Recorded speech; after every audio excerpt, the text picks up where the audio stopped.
مولانا فضل الرحمن 10 ذی الحجہ یوم عید الاضحیٰ 1372 ہجری بمطابق 21 اگست 1953 جمعہ کے دن حضرت مولانا مفتی محمود کے گھر پیدا ہوئے۔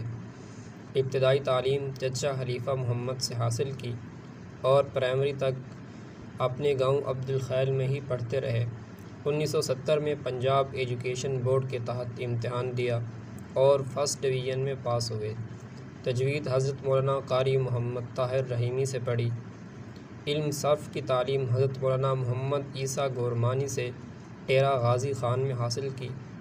19 فروری 1972 کو آپ نے دارالعلوم حقانیہ اکوڑہ خٹک میں داخلہ لیا اور شعبان 1399 ہجری بمطابق جولائی 1979 کو وفاق المدارس کے تحت دورہ حدیث کا امتحان دے کر سند فراغت حاصل کی۔ 1979 میں جامعہ حقانیہ اکوڑہ خٹک سے فراغت حاصل کرنے کے بعد مولانا فضل الرحمن نے جامعہ قاسم العلوم ملتان سے درس و تدریس کا آغاز کیا۔ ایک سال درس و تدریس کے بعد 14 اکتوبر 1980 کو سفر حج کے دوران اچانک مفتی محمود کا انتقال ہوا، جس کی وجہ سے درس و تدریس کا سلسلہ ختم ہو کر رہ گیا اور مولانا فضل الرحمن کو اپنے عظیم باپ کے عظیم مشن کو پائے تکمیل تک پہنچانے کے لیے میدان عمل میں کودنا پڑا۔ اللہ تعالیٰ نے مولانا فضل الرحمن کو اس سعادت سے بھی سرفراز فرمایا کہ ان کے اپنے ہی شیخ الحدیث مولانا عبدالحق نے اپنی زیر استعمال دستار سے ان کی دستار بندی فرمائی۔ عبد الخیل میں حضرت مولانا مفتی محمود کی نماز جنازہ سے قبل لاکھوں کے مجمع میں صدر پاکستان جنرل ضیاء الحق، گورنر سرحد فضل حق، اکابرین علماء اور حکومتی نمائندوں کی موجودگی میں حضرت سید احمد صاحب سجادہ نشین خانقاہ یاسین زائی نے مولانا فضل الرحمن صاحب کی دستار بندی فرمائی۔ دوران طالب علمی مولانا جمعیت طلباء اسلام کے صوبائی صدر بھی رہ چکے ہیں۔ مولانا فضل الرحمن نے جمعیت طلباء اسلام کے صدر کی حیثیت سے فعال کردار ادا کیا۔ کالجز، یونیورسٹیز اور مدارس میں جمعیت طلباء اسلام کو فعال کیا۔ 9 نومبر 1980 کو کراچی کے خالق دنیا ہال میں مولانا مفتی محمود کی یاد میں ایک کانفرنس منعقد ہوئی، جس میں مولانا فضل الرحمن نے نوابزادہ نصر اللہ خان کی موجودگی میں مارشل لاء کے خلاف واضح موقف اپناتے ہوئے ایسا خطاب کیا جس سے آپ کو سیاسی اور جماعتی حلقوں میں اپنے وجود اور شخصیت کے منوانے میں بڑی حد تک کامیابی ملی۔ مولانا فضل الرحمن نے عملی سیاست میں آنے کے بعد بار ایسوسی ایشن شکرگڑھ سے پہلا خطاب کیا، جبکہ عوامی رابطہ مہم کے سلسلہ میں پنجاب کا پہلا دورہ خوشاب سے شروع کیا۔ سرگودا اور گوجرانوالہ میں JUI کے کارکنوں سے خطاب کیا۔ آپ نے گوجرانوالہ میں اہل سنت والجماعت کے زیر اہتمام ڈویژنل کانفرنس سے خطاب کیا۔ پہلی گرفتاری مولانا فضل الرحمن 1974 کی تحریک ختم نبوت میں اس وقت گرفتار ہوئے جب آپ ملتان میں اپنے ساتھیوں اور اساتذہ کو چھڑانے کے لیے پولیس چوکی پر پہنچے۔ پولیس نے آپ کو گرفتار کر کے رات کو تھانے میں رکھا اور پھر جیل بھیج دیا۔ مولانا فضل الرحمن اس وقت 21 سالہ پرجوش نوجوان اور دارالعلوم حقانیہ اکوڑہ خٹک کے طالب علم تھے۔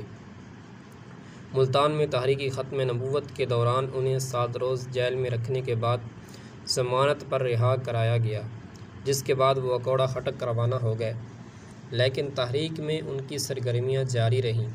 ساتھ ہی والد محترم کی جدوجہد میں شریک ہونے کے باعث انہیں بے پناہ اعتماد حاصل ہوا۔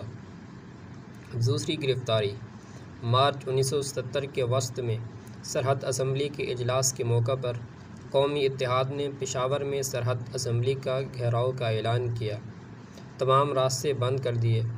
مولانا فضل الرحمن اس وقت اکوڑہ خٹک میں زیر تعلیم تھے اور موقوف علیہ پڑھ رہے تھے۔ جس روز اسمبلی کا گھیراؤ تھا وہ مردان میں تھے اور وہاں سے پشاور پہنچے۔ پولیس نے اسمبلی ہال جانے والے راستے بلاک کر رکھے تھے تاکہ عوام نہ پہنچ سکے، لیکن لوگ مختلف راستوں سے ہوتے ہوئے یونیورسٹی چوک پہنچ گئے، جہاں بہت بڑا جلسہ ہوا جس کے بعد احتجاجی جلوس نکالا گیا۔ یہ جلوس یونیورسٹی ٹاؤن سے لے کر پشاور شہر تک کئی میلوں میں پھیلا ہوا تھا۔ مولانا ایوب جان اور مولانا عبدالباری جان JUI سرحد کے رہنما تھے، جو بڑھاپے کے باعث پیدل چلنے سے قاصر تھے، اس لیے جلوس کی قیادت خود بخود مولانا فضل الرحمان کے ہاتھ آ گئی۔ صدر میڈان ہوٹل کے قریب پولیس اور مظاہرین میں ٹکراؤ ہو گیا۔ پولیس نے مولانا فضل الرحمان اور ان کے ساتھیوں کو گھیرے میں لیا، لیکن ان کے ساتھی پولیس کے سامنے ڈھال بن گئے۔ تاہم سخت مقابلے کے بعد مولانا فضل الرحمان اور ان کے بہت سے ساتھیوں کو گرفتار کر کے شرقی تھانہ پشاور پہنچا دیا۔ گرفتاری کے وقت اور پولیس کی بس میں ڈالتے وقت کسی کو معلوم نہ تھا کہ یہ مولانا فضل الرحمان سابق وزیر اعلیٰ سرحد مفتی محمود کے صاحبزادے ہیں۔ تاہم رات کو متعدد پولیس افسران نے انہیں پہچان لیا۔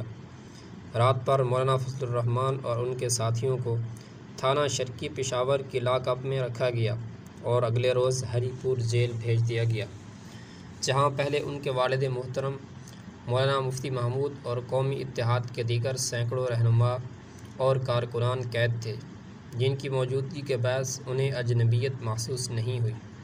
اس اسیری کے دوران انہیں دینی کتب کے مطالعے کا بے حد موقع ملا۔ جیل میں کچھ کتاب مولانا مفتی محمود صاحب خود پڑھایا کرتے تھے، جبکہ باقی کتب مولانا قاضی عبدالسلام صاحب پڑھاتے تھے۔ یہ سلسلہ 1 ماہ چلا، لیکن بعد ازاں حکمران مولانا مفتی محمود کو مذاکراتی غرض سے سہالہ ریسٹ ہاؤس لے گئے۔ اس اسیری کے دوران جیل میں مقید کمیونزم کے حامیوں کو ان کے مباحثے بھی ہوئے اور سوشلزم کمیونزم کے مابین فرق، مارکس لینن کے فلسفے کو سمجھنے کا موقع ملا۔ اس اسلام میں بحث کے دوران ان لوگوں کی جانب سے اسلام پر اعتراضات مولانا کے لیے حیران کن تھے، کیونکہ اس قسم کے اعتراضات ان کے سامنے پہلی مرتبہ آئے تھے، لیکن ان اعتراضات کو سننے کے بعد وہ مطالعہ کرتے اور اگلے نشست میں ان کو لاجواب کر دیتے۔ بہرحال چند ہفتوں بعد پشاور کے جلوس سے گرفتار کیے جانے والے افراد کو رہا کیا گیا، جن کے ہمراہ مولانا فضل الرحمان کو بھی رہائی ملی۔ اس وقت تک مولانا فضل الرحمان عملی طور پر سیاست میں نہیں تھے، بلکہ طالب علم ہی تھے، لیکن جب تحریک کی آندھی چلی تو وہ بھی اس میں شامل ہو گئے۔ تیسری گرفتاری فروری 1981 کو ہوئی اور اپریل کے آخر میں جیل سے رہائی ملی۔ چوتھی گرفتاری جون 1982 کو مولانا فضل الرحمان کو دوبارہ نظر بند کر دیا گیا۔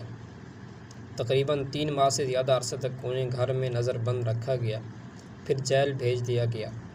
جیل میں قید تنہائی دی گئی، جبکہ 7 ماہ تک C کلاس میں رکھا گیا، پھر B کلاس دے دی گئی۔ اس طرح مجموعی طور پر انہوں نے 11 ماہ جیل میں گزارے اور طویل قید تنہائی کاٹی۔ پانچویں گرفتاری جب MRD نے 14 اگست 1983 سے باقاعدہ تحریک چلاتے ہوئے گرفتاریاں دینے کا اعلان کیا تو حکومت نے 10 اگست کو مولانا فضل الرحمان کو پشاور سے گرفتار کر لیا اور ہری پور جیل میں رکھا، جہاں آپ فروری 1984 تک قید رہے، پھر گھر میں عبدالخیل میں نظر بند کیا اور مارچ 1984 میں رہا ہوئے۔ چھٹی گرفتاری دسمبر 1984 میں ریفرنڈم کا اعلان کیا گیا تو اسی روز پشاور میں ناصر خان چوک میں جلسہ ہوا، جس میں مولانا فضل الرحمان نے ریفرنڈم کو مسترد کیا۔ ان دنوں جمعیت ہند کے صدر مولانا اسد مدنی پاکستان کے دورے پر آئے تھے اور مولانا مفتی محمود کی تعزیت کے لیے عبدالخیل تشریف لائے۔ انہیں رخصت کرنے ڈیرہ جاتے ہوئے راستے میں مولانا فضل الرحمان کو گرفتار کر لیا گیا۔ ساتویں گرفتاری امریکہ مرد آباد ریلیوں کے سلسلے میں ایک ریلی 4 ستمبر 1999 کو جنوبی وزیرستان میں منعقد کی گئی۔ حکومت امریکی دباؤ کے تحت پہلے سے بوکھلاہٹ کا شکار تھی، لیکن اس کے پاس گرفتاری کا کوئی جواز نہیں تھا۔ وزیرستان میں FCR کا سہارا لے کر 3 اور 4 ستمبر کی درمیانی شب حکومت نے مولانا فضل الرحمان کو ڈیرہ اسماعیل خان میں اپنی رہائش گاہ سے گرفتار کر کے چشمہ کینال ریسٹ ہاؤس میں نظر بند کر دیا۔ آٹھویں گرفتاری اکتوبر 2001 کو جمعیت علماء اسلام کے امیر مولانا فضل الرحمان کو 3 ماہ کے عرصہ کے لیے ان کی رہائش گاہ میں نظر بند کر دیا گیا۔ نامی گرفتاری 8 اکتوبر 2001 کو مولانا فضل الرحمان نے پیر کے دن ہنگو میں احتجاجی مظاہرے سے خطاب کرنا تھا، مگر انہیں دوبارہ ان کے گھر ڈیرہ اسماعیل خان میں نظر بند کر دیا گیا۔ اکتوبر 2001 کو مولانا فضل الرحمان کو ان کے گھر سے رہا کیا گیا، جس پر انہوں نے مفتی محمود کانفرنس میں شرکت کی اور خطاب کیا۔ جب مولانا فضل الرحمان گھر آئے تو انہیں رات 10 بجے دوبارہ نظر بند کر کے پولیس کا پہرا لگا دیا گیا۔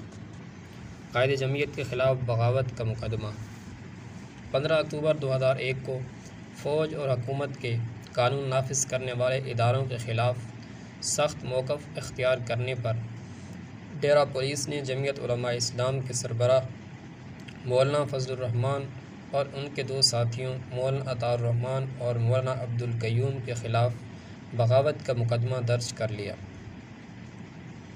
یہ حالات و واقعات ان لوگوں کے منہ پہ زور کا تماچا ہیں جو پروپیگنڈا کرتے ہیں کہ مولانا ہمیشہ حکومتوں کے ساتھ رہے اور وہ کبھی جیل نہیں گئے۔